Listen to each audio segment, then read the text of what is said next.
नमस्कार दोस्तों, साक्षी Vista classes channel पर आपका बहुत बहुत स्वागत है। दोस्तों, जैसा कि आप देख रहे हैं यूपी पीसीएस आरओ एआरओ का एग्जाम्स आपका आने वाला है। उसी एग्जाम्स को ध्यान में रखते हुए हम दोस्तों यहाँ पर 140 प्रश्न का फुल प्रैक्टिस सेट लेकर आए हुए हैं। इसी तरीके से दोस्तों हम आपको 10 प्रैक्टिस सेट्स देने वाले हैं, जिसके अंदर दोस्तों हम यूपी पीसीएस के सारे सिलेबस को क्विक रिवाइज कर लेंगे। दोस्तों, जैसा कि आपको पता है लगभग 15 से 16 क्वेश्चंस जो होते हैं मैथमेटिक्स और रीजनिंग के रहते हैं, तो इसलिए हम उन क्वेश्चंस को बाद में सॉल्व करेंगे। स्टार्ट करते हैं हम लोग क्वेश्चन नंबर 17 से। क्वेश्चन है, निम्नलिखित में से किस पदार्थ की विद्युत चालकता सर्वाधिक होती है। तो याद रखिए दोस्तों, जो चांदी है, चांदी की विद्युत चालकता जो होती है सबसे अधिक होती है। और सेकेंड पोजीशन पे दोस्तों कॉपर की विद्युत चालकता जो होती है वो ज़्यादा होती है। अब आइए दोस्तों देखते हैं अगला प्रश्न। निम्नलिखित में से किस वैज्ञानिक ने गुरुत्वाकर्षण के सार्वभौम नियम को दिया था। तो याद रखिए न्यूटन जो है इनके द्वारा दिया गया था गुरुत्वाकर्षण का सार्वभौमिक नियम। इसका सी ऑप्शन बिल्कुल करेक्ट हो जाएगा। अगला प्रश्न है, जो दोस्तों लौंग है, लौंग में पाए जाने वाला जो तेल होता है उस तेल के अंदर कौन सा केमिकल्स होता है ये पूछा गया है। तो याद रखिए बी ऑप्शन इसका बिल्कुल करेक्ट हो जाएगा। यूजिनॉल जो होता है ये होता है लौंग के तेल के अंदर। दोस्तों अगला क्वेश्चन है, ब्लीचिंग पाउडर में कौन सा रासायनिक यौगिक होता है। तो बी ऑप्शन बिल्कुल करेक्ट है। कैल्शियम हाइपोक्लोराइड जो होता है ये ब्लीचिंग पाउडर के अंदर होता है। अगला प्रश्न है दोस्तों, मानव के बाल एवं नाखूनों में कौन सा प्रोटीन होता है। तो याद रखिए दोस्तों केरेटिन जो होता है ये प्रोटीन मानव के बाल और नाखूनों में होता है। प्रश्न अगला है, निम्नलिखित में से कौन सा विटामिन शरीर में भंडारित नहीं होता है। तो दोस्तों याद रखिए विटामिन बी और सी ये दोनों वाटर सोल्यूबल हैं, मतलब पानी में घुलनशील हैं, इस वजह से हमारे बॉडी के अंदर स्टोर नहीं होता है। बी ऑप्शन इसका बिल्कुल करेक्ट हो जाएगा। अगला प्रश्न है दोस्तों, मच्छरों के बारे में कौन से कथन है आपको विचार करके बताना था। इसमें पहला ऑप्शन था केवल नर रक्त चूसता है। मच्छर में दोस्तों नर प्रजाति जो होती है वो रक्त नहीं चूसती है, ये गलत है। हाँ, दूसरा ऑप्शन करेक्ट है, केवल मादा जो होती है वो रक्त चूसती है। और तीसरा ऑप्शन जो है मादा पौधों का रक्त चूसती है, नहीं दोस्तों तीसरा गलत है। चौथा ऑप्शन है मादा की अपेक्षा नर के डैने बड़े होते हैं, नहीं दोस्तों नर की अपेक्षा मादा के डैने बड़े होते हैं, बिल्कुल 2 और 5 इसका बिल्कुल करेक्ट हो जाएगा। इसलिए ऑप्शन चौथा 2 और 5 सही है। अगला प्रश्न है दोस्तों, भारतीय उपमहाद्वीप में पालतू भैंस के प्राचीनतम साक्ष्य कहाँ से प्राप्त हुए हैं। तो नवपाषाण काल अगर आप देखेंगे दोस्तों ये मेहरगढ़ वाली साइट है, यहाँ से प्राप्त हुए हैं। ऑप्शन सी बिल्कुल करेक्ट हो जाएगा। अगला प्रश्न है दोस्तों, राग का टीला निम्नलिखित में से किस नवपाषाणिक स्थल से संबंधित है। तो जो दोस्तों राग का टीला है ये कर्नाटक में वेल्लारी जगह है, वेल्लारी के पास संगन कल्लू, यहाँ से बिल्कुल बी ऑप्शन इसका करेक्ट हो जाएगा। अगला प्रश्न है, आगरा नगर की स्थापना किसके द्वारा की गई। तो दोस्तों जो लोधी वंश का संस्थापक कौन था। लोधी वंश का संस्थापक था बहलोल लोधी। फिर इसी वंश का अगला शासक है सिकंदर लोधी, इसके द्वारा आगरा की स्थापना की गई। और दोस्तों लोधी वंश का अंतिम शासक कौन है, इब्राहिम लोधी, जिसको बाबर ने पानीपत की प्रथम युद्ध में परास्त कर दिया था। और इब्राहिम लोधी युद्ध के मैदान में मारा जाने वाला सल्तनत युग का पहला शासक रहा है, तो ये बात भी आपको याद रखनी है। अगला प्रश्न है दोस्तों, इनमें से किसको शाहजहां ने शाह बुलंद इकबाल की पदवी दी थी। तो शाहजहां ने दोस्तों अपने बड़े पुत्र आप देखेंगे दारा सिकोहा को यहां पर बुलंद इकबाल की पदवी दी थी। ए ऑप्शन बिल्कुल करेक्ट हो जाएगा। अगला प्रश्न है, निम्नलिखित सुल्तानों में से किसने कुतुब मीनार की मस्जिद की दीवारों पर अपने शिलालेख में स्वयं को खलीफा का सहयोगी बताया है। तो बिल्कुल दोस्तों इसका पहला ही ऑप्शन करेक्ट है, बलबन ने ये किया है। बलबन दोस्तों, बलबन जो था ये गुलाम वंश का शासक था और गुलाम वंश का फाउंडर कौन था, कुतुबुद्दीन ऐबक। अगला प्रश्न है, किसके सतत प्रयासों से बंबई में प्रथम महिला विश्वविद्यालय की स्थापना हुई थी। मोस्ट इंपॉर्टेंट क्वेश्चन है, इसका बी ऑप्शन करेक्ट हो जाएगा। डीके कर्वे के प्रयासों से प्रथम महिला विश्वविद्यालय की स्थापना होती है। अगला प्रश्न है, लोक सेवाओं की परीक्षा इंग्लैंड तथा भारत में एक साथ कराने की सिफारिश निम्न में से किसके द्वारा की गई थी। तो दोस्तों याद रखिए इसका सी ऑप्शन बिल्कुल करेक्ट है। मॉन्टेग्यू चेम्सफोर्ड रिपोर्ट ये 1919 में आती है, याद रखिए सी ऑप्शन बिल्कुल करेक्ट है। अगला प्रश्न है, वीडी सावरकर के द्वारा स्थापित गुप्त संगठन का नाम क्या था? तो अभिनव भारत दोस्तों वीडी सावरकर के द्वारा स्थापित गुप्त संगठन था। इसका डी ऑप्शन बिल्कुल करेक्ट है। अगला प्रश्न है, सुभाष चंद्र बोस ने स्वतंत्र भारत की अंतरिम सरकार की स्थापना कब की थी? तो 21 अक्टूबर 1943 को की थी। पहला ऑप्शन करेक्ट है। अगला प्रश्न है दोस्तों, निम्नलिखित में से कौन भारतीय संविधान की प्रारूप समिति का अध्यक्ष था? तो प्रारूप समिति के अध्यक्ष थे दोस्तों डॉक्टर भीमराव अंबेडकर। इसका बी ऑप्शन बिल्कुल करेक्ट हो जाएगा। अगला प्रश्न है, संविधान के अंतर्गत पंचायतों में महिलाओं के 1/3 प्रतिनिधित्व की गारंटी कौन सा अनुच्छेद करता है? तो 243 घ जो है ये करता है। और वहीं आप देखेंगे 243 घ जो है पंचायतों की स्ट्रक्चर के बारे में बताता है। A option. अगला प्रश्न है, वित्त विधेयकों के बारे में विशेष उपबंध किस अनुच्छेद के अंतर्गत किए गए हैं? तो विशेष उपबंध अनुच्छेद 117 में किए गए हैं, याद रखिए। वहीं 123 अनुच्छेद दोस्तों क्या है? 123 अनुच्छेद के अंदर राष्ट्रपति के अध्यादेश जारी करने की क्षमता है, तो याद रखिए इसका पहला ऑप्शन करेक्ट हो जाएगा, अनुच्छेद 117। अगला प्रश्न है, निम्नलिखित में से कौन भारतीय गणतंत्र का प्रमुख है? तो दोस्तों भारतीय गणतंत्र का प्रमुख जो होता है वो भारत का राष्ट्रपति होता है। ए ऑप्शन बिल्कुल करेक्ट है। प्रथम लोकसभा अध्यक्ष पूछे गए थे। प्रथम लोकसभा अध्यक्ष गणेश वेंकट मावलंकर अर्थात दोस्तों जीवी मावलंकर थे। इसका डी ऑप्शन बिल्कुल करेक्ट हो जाएगा।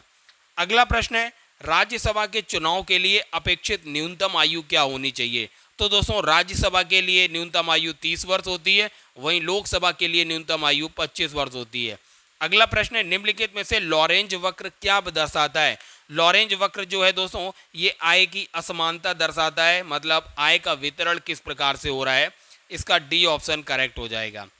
निम्न में से किस प्रकार की अर्थव्यवस्था में उत्पादन के कारकों पर निजी स्वामित्व होता है? तो दोस्तों जो पूंजीवादी अर्थव्यवस्था है इसमें उत्पादन के जो कारक होते हैं वो निजी होते हैं, मतलब प्राइवेट होते हैं, याद रखिए। अगला है प्रश्न दोस्तों, महालनोबिस मॉडल जो है किस पंचवर्षीय योजना पर आधारित था? तो महालनोबिस मॉडल जो है द्वितीय पंचवर्षीय योजना पर आधारित था।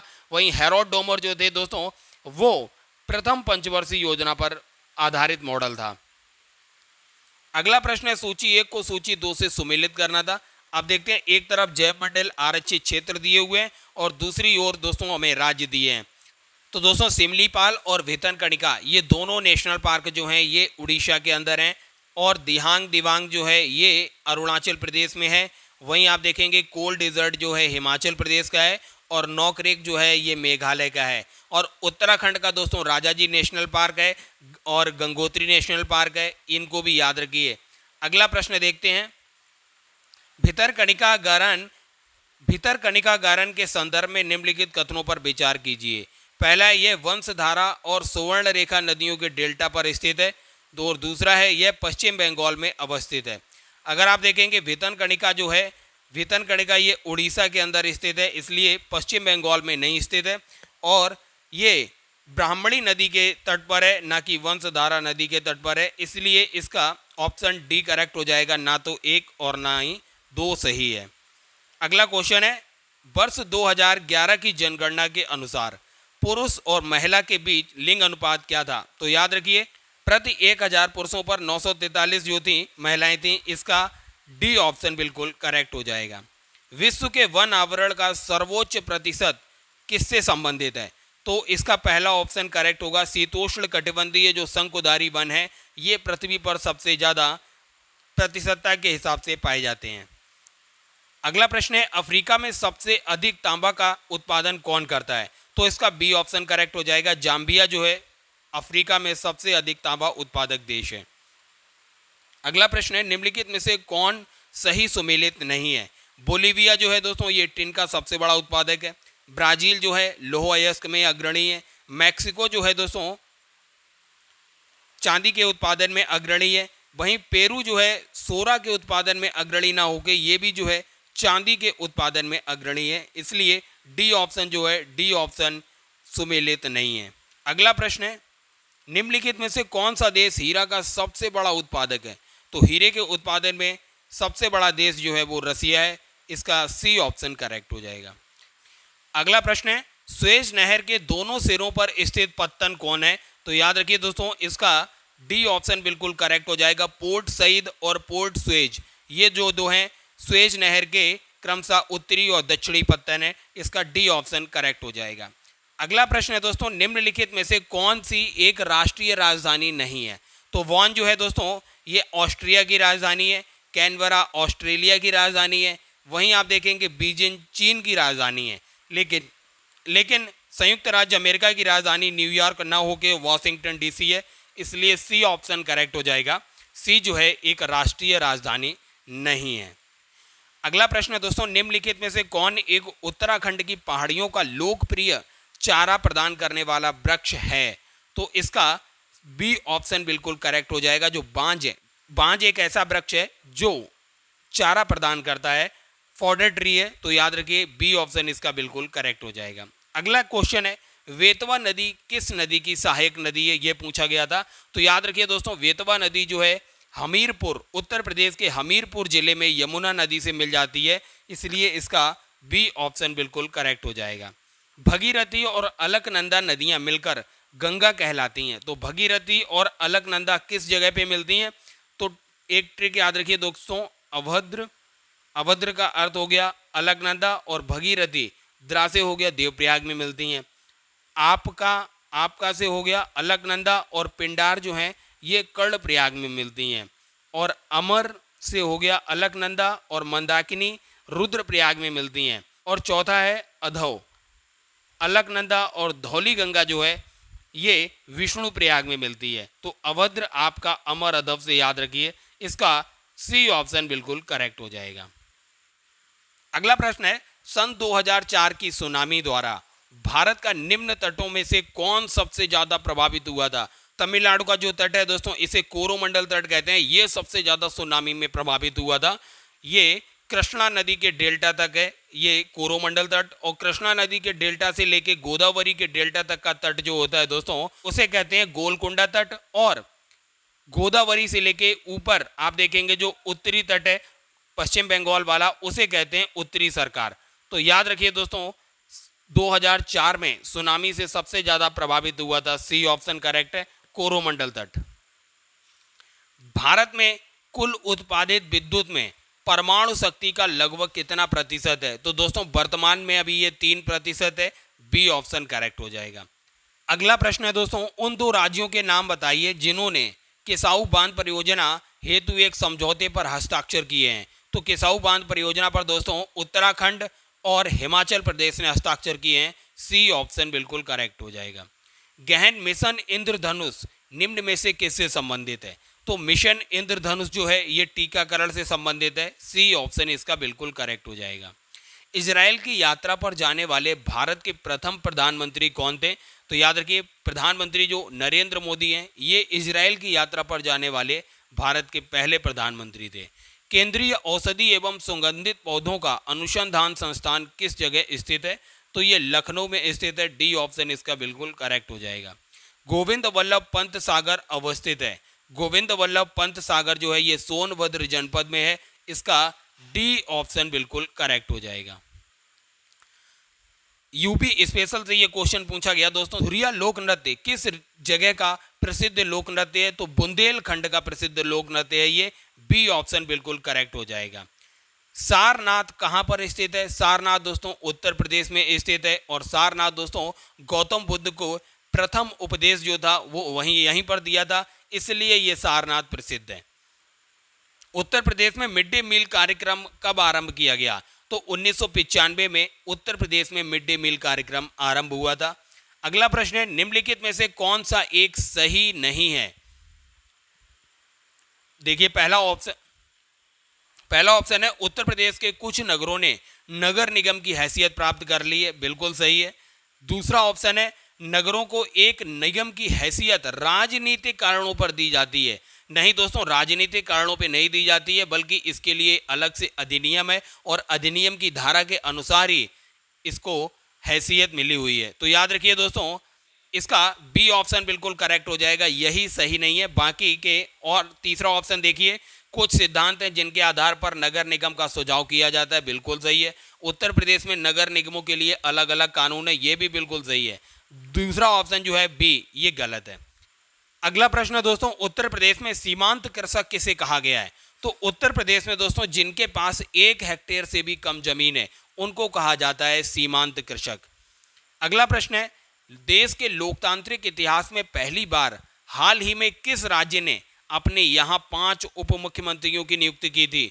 तो दोस्तों याद रखिए, ये कई बार पुराना डेटा पूछ देता है। तो आंध्र प्रदेश ऐसा राज्य था जिसने अपने यहाँ 5 उप मुख्यमंत्रियों का चुनाव किया था। अगला प्रश्न है दोस्तों, उमंग ऐप किससे संबंधित है? दोस्तों कई बार पुरानी जो योजनाएं हैं, पुराने एप्लीकेशंस हैं, उनसे भी क्वेश्चन पूछ दिया जाता है। तो उमंग ऐप जो है दोस्तों, सरकारी जो ई सरकारी सेवाएं हैं उनकी आसानी तक लोगों तक पहुंच हो सके, इसलिए याद रखिए पहला ऑप्शन करेक्ट है, ई सरकारी सेवाओं तक आसानी से पहुंच। दोस्तों ये देखिए पुरानी योजना है, इससे कई बार क्वेश्चंस पूछे जाते हैं। निम्नलिखित में से किस योजना के तहत भारत में महिला उद्यमियों के द्वारा संचालित कॉमन सर्विसेज सेंटर्स पर छोटे सैनिटरी नैपकिन उत्पादन इकाइयां स्थापित की जा रही हैं? तो दोस्तों अस्मिता योजना के अंतर्गत ये किया गया था, सी ऑप्शन करेक्ट है। अगला प्रश्न है, सांसद आदर्श ग्राम योजना किसके जन्मदिन पर शुरू हुआ था? तो सांसद आदर्श ग्राम योजना जयप्रकाश नारायण जी के जन्म दिवस पर शुरू हुआ था, इसका ए ऑप्शन करेक्ट है। अगला प्रश्न है, मक्का, आलू, पैडी, गेहूं की गहनता जो है वो क्या है? तो 166% जो है इसकी गहनता है, बी ऑप्शन करेक्ट है। उत्तर प्रदेश के किस क्षेत्र में सोयाबीन की फसल मुख्यतः उगाई जाती है? तो बुंदेलखंड वाले रीजन में दोस्तों सबसे ज्यादा सोयाबीन उगाया जाता है, याद रखिए। अगला प्रश्न है, सबसे अधिक प्रोटीन कहां पाई जाती है? तो सबसे अधिक प्रोटीन जो है दोस्तों सोयाबीन के दानों में होती है, डी ऑप्शन इसका बिल्कुल करेक्ट हो जाएगा। अगला प्रश्न, निम्नलिखित में से कौन सा एक सुमेलित नहीं है? लोहा, अयस्क जो है वो कुद्रेमुख, मैग्नीज जो है कोरापुट। नहीं दोस्तों, मैग्नीज सबसे ज्यादा उड़ीसा में मिलता है, याद रखिए सबसे ज्यादा। और आप देखेंगे जो नालको है, नालको का जो ऑफिस है वो नालको जो है दोस्तों वो कोरापुट में है, इसलिए इसका बी ऑप्शन करेक्ट हो जाएगा। मैग्नीज जो है कोरापुट में नहीं बल्कि सबसे ज़्यादा उड़ीसा में मिलती है। हाँ, बाकी के ऑप्शंस करेक्ट हैं। तांबा जो है खेतरी में मिलता है और कोयला सिंगरौली में, बिल्कुल दोस्तों इसका बी ऑप्शन इनकरेक्ट हो जाएगा। अगला प्रश्न है, भारत के निम्नलिखित बंदरगाहों में से कौन सा एक उड़ीसा तट पर नहीं है? हल्दिया दोस्तों ये है पश्चिम बंगाल में, मुंबई महाराष्ट्र में है, विशाखापट्टनम आंध्र प्रदेश का है, पारादीप जो है दोस्तों ये उड़ीसा का है, सी ऑप्शन करेक्ट हो जाएगा। मैक्सिको सबसे बड़ा उत्पादक है, हम आपको बता चुके हैं चांदी का सबसे बड़ा उत्पादक मैक्सिको है, कई बार रिपीट हो चुका है ये क्वेश्चन। भारत के निम्नलिखित राज्यों में से किसने हाल ही में हरित कृषि ग्रीन हाउस फार्मिंग प्रारंभ की है? तो हरियाणा राज्य ने ग्रीन हाउस फार्मिंग स्टार्ट की है, इसका ए ऑप्शन करेक्ट हो जाएगा। निम्न में से आलू का कौन सा भाग खाने योग्य होता है? तो आलू का जो दोस्तों तना वाले भाग है, तना वाला भाग खाने के योग्य होता है, ए ऑप्शन करेक्ट है। अगला प्रश्न है, निम्नलिखित में से किस देश की यूरेनियम सिटी स्थापित करने का श्रेय दिया जाता है? तो कनाडा जो है दोस्तों अभी यूरेनियम सिटी स्थापित किया है, बी ऑप्शन करेक्ट हो जाएगा। गेहूं के साथ 2 फसलों के लिए अरहर की उपयुक्त किस्म कौन सी है? तो इसका बी ऑप्शन करेक्ट हो जाएगा, दी बंगाल गजट। ये जो है प्रथम अंग्रेजी समाचार पत्र था।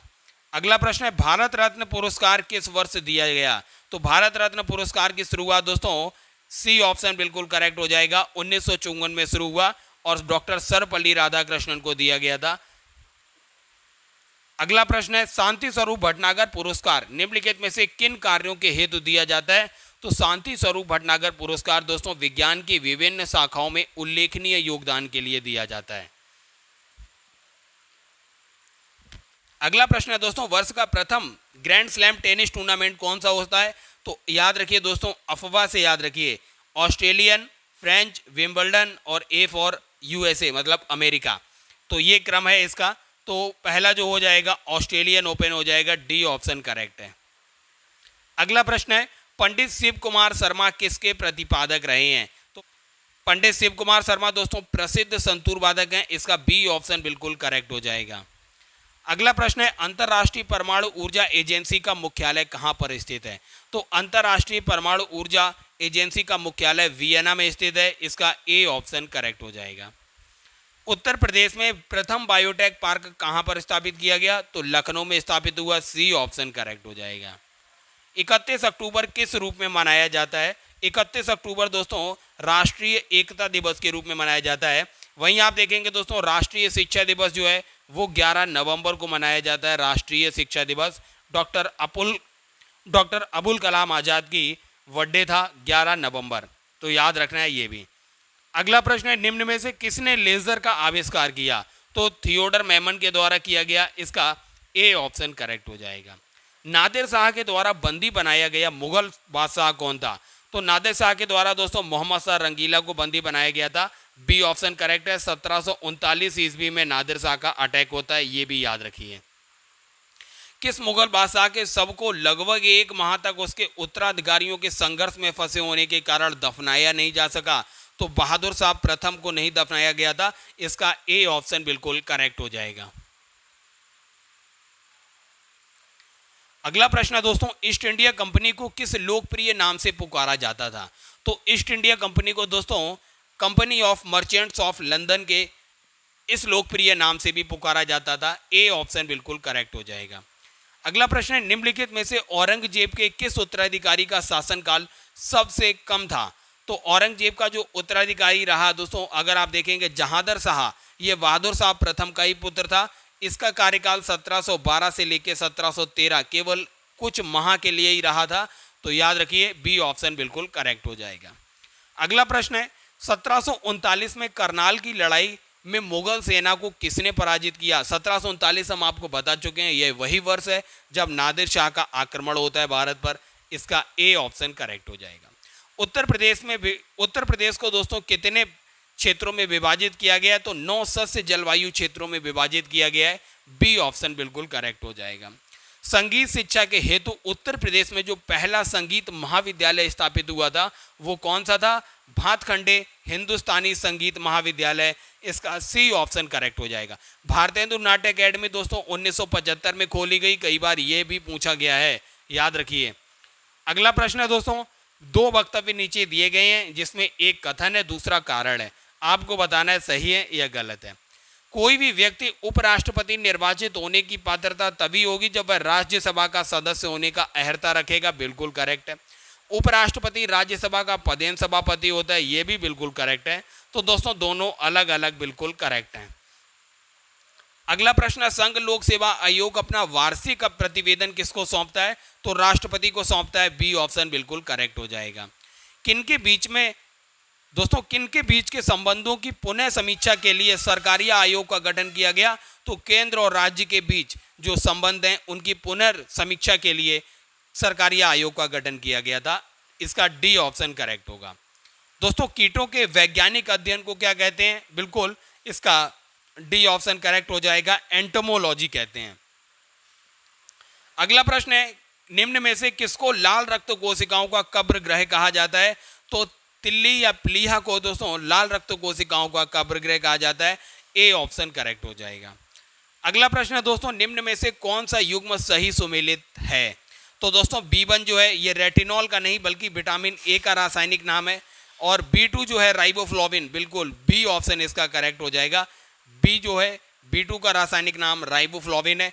B6 का रासायनिक नाम नियासिन नहीं है दोस्तों, और विटामिन सी का रासायनिक नाम कैल्सीफेरॉल नहीं है बल्कि एस्कॉर्बिक एसिड विटामिन सी का रासायनिक नाम है, इसलिए सुमेलित केवल बी है। अगला प्रश्न है दोस्तों, जेनेटिक इंजीनियरिंग के संबंध में आपको बताना था कि निम्नलिखित में से कौन सी चीज संभव है? तो रोग प्रतिरोध बिल्कुल संभव हुआ है, वृद्धि वर्धन संभव हुआ है, और एनिमल्स की क्लोनिंग, जंतु की क्लोनिंग भी की गई थी, लेकिन अभी तक दोस्तों मानव की क्लोनिंग रोक दी गई है। याद रखिए ये संभव अभी नहीं हो पाई है। इसका डी ऑप्शन बिल्कुल करेक्ट हो जाएगा। तो इसका दोस्तों 1 2 3 पहले 3 सही हो जाएंगे, देखते हैं। डी ऑप्शन बिल्कुल करेक्ट है, 1 2 3। अगला प्रश्न है, निम्नलिखित में से कौन सी वैज्ञानिक कंप्यूटर भाषा है? तो दोस्तों फोर्ट्रॉन जो है इसका सी ऑप्शन करेक्ट होगा। फोर्ट्रॉन जो है ये वैज्ञानिक कंप्यूटर भाषा है। पारसेक किसका मात्रक है दोस्तों? पारसेक दूरी का मात्रक है। इसका ए ऑप्शन करेक्ट हो जाएगा। अगला प्रश्न है, निम्नलिखित कथनों पर विचार कीजिए। हल्के रंगीन कपड़ों को गर्मी में वरीयता दी जाती है। बिल्कुल दोस्तों, हल्के रंग ऊष्मा को कम अवशोषित करते हैं। बिल्कुल, ए और आर दोनों सही है और व्याख्या भी बिल्कुल करेक्ट है। ए ऑप्शन करेक्ट हो जाएगा। अगला प्रश्न है, जल में वायु का एक बुलबुला किस तरह से काम करता है। तो जल के अंदर जो वायु का बुलबुला है दोस्तों, ये एक अवतल लेंस की तरह काम करता है। बी ऑप्शन बिल्कुल करेक्ट हो जाएगा। अगला प्रश्न है, फल तथा सब्जियों में मोम के घोल का प्रयोग किया जाता है। क्यों? क्योंकि फल तथा सब्जियों को लंबे समय तक भंडारित किया जा सके। इसका बी ऑप्शन करेक्ट हो जाएगा। अब यूपी स्पेशल से कुछ क्वेश्चंस देख लेते हैं दोस्तों। उत्तर प्रदेश का कुल क्षेत्रफल कितना है? 2,40,928 वर्ग किलोमीटर। पहला ऑप्शन करेक्ट है। भारत के कुल क्षेत्रफल में उत्तर प्रदेश का प्रतिशत योगदान कितना है? तो दोस्तों इसका बी ऑप्शन करेक्ट हो जाएगा, 7.33%। क्षेत्रफल की दृष्टि से उत्तर प्रदेश भारत में कौन से स्थान पर है? तो क्षेत्रफल की दृष्टि से चौथे स्थान पर है। फर्स्ट पे दोस्तों राजस्थान है, सेकंड पे एमपी है और थर्ड पे जो है महाराष्ट्र है और फोर्थ पे उत्तर प्रदेश है। अगला प्रश्न है, उत्तर प्रदेश की राजधानी आपको बतानी थी दोस्तों। बिल्कुल इजी क्वेश्चन है, लखनऊ है। अगला प्रश्न है, उत्तर प्रदेश के किन किन राज्यों को केंद्र प्रदेश से अगला प्रश्न है, उत्तर प्रदेश किन किन राज्यों और केंद्र शासित प्रदेशों से सीमावर्ती है। तो दोस्तों आप देखेंगे उत्तराखंड, हिमाचल प्रदेश, हरियाणा, राजस्थान, मध्य प्रदेश, बिहार, झारखंड, दिल्ली, छत्तीसगढ़। अर्थात ए और बी दोनों ऑप्शन करेक्ट हो जाएंगे। डी ऑप्शन बिल्कुल करेक्ट होगा। अगला प्रश्न है, उत्तर प्रदेश का वह जिला जो सबसे अधिक राज्यों की सीमाओं को स्पर्श करता है। तो सोनभद्र जिला ये दोस्तों 4 राज्यों की सीमा टच करता है, एमपी और छत्तीसगढ़, झारखंड और बिहार। याद रखिए। उत्तर प्रदेश का सीमावर्ती देश कौन सा है? उत्तर प्रदेश का सीमावर्ती देश दोस्तों नेपाल है। बी ऑप्शन करेक्ट है। उत्तर प्रदेश की प्रमुख नदियां कौन सी हैं दोस्तों? गंगा, यमुना, रामगंगा, गोमती, केन, बेतवा और घाघरा। उपरोक्त सभी इसका बिल्कुल करेक्ट हो जाएगा। गेहूं उत्पादन में पूरे भारत में प्रथम स्थान पर कौन सा राज्य है? गेहूं उत्पादन में दोस्तों याद रखिए पूरे भारत में उत्तर प्रदेश नंबर 1 है। बी ऑप्शन करेक्ट हो जाएगा। तो दोस्तों आपने देखा, हमने यूपी पीसीएस आरओ का 140 क्वेश्चंस का प्रैक्टिस सेट सॉल्व किया। अगर दोस्तों ये प्रैक्टिस सेट्स आपको अच्छा लग रहा है और आगने वाले 10 प्रैक्टिस सेट्स भी अगर आप चाहते हैं तो सक्सेस बेस्टा क्लासेस को सब्सक्राइब कीजिए और बेल आइकन को प्रेस कर लीजिए, जिससे कि आगामी वीडियो के नोटिफिकेशन आपको ईजिली मिल सकें। तो दोस्तों सक्सेस बेस्टा क्लासेस को देखने के लिए बहुत बहुत धन्यवाद।